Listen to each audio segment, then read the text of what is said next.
This might make you all think. Life is real short.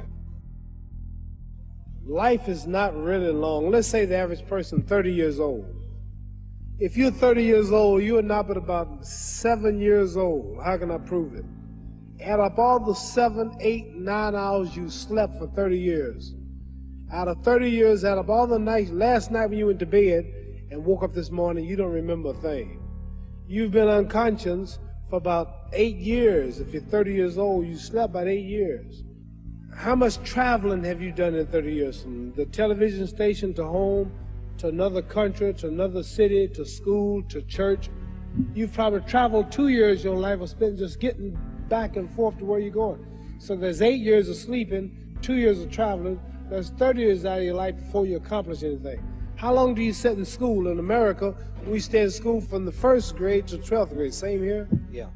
6 hours a day for 12 years. Break it down. You sat in the classroom for 3 years without leaving. Okay, 2 years of traveling, 8 years of sleeping, 3 years of school. How many movies have you went to? How many wrestling matches? How much entertainment? How many movie theaters, live plays, baseball games? Probably 2 years of entertainment. So you add up all your traveling, add up all your sleeping, add up all your school, add up all your entertainment, you've probably been half your life doing nothing. So by the time you have children, by the time you have made a way for your children, by the time you've paid for your home, you're pushing 60 years old. I'm 35 years old. 30 more years, I'll be 65. In those 30 years, I have to sleep 9 years. I don't have 30 years of daylight. I have to travel back to America, take 6, 7 miles.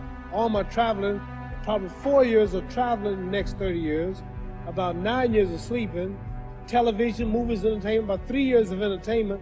Out of 30 years, I might have about 16 years to be productive. So it's how we can all break individual lives down.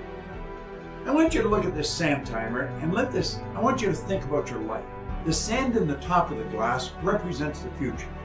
The sand in the bottom of the glass represents the past.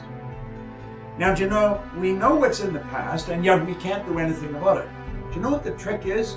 You don't know how much sand's in the top of the glass. You may think you have a lot, you might only have a little.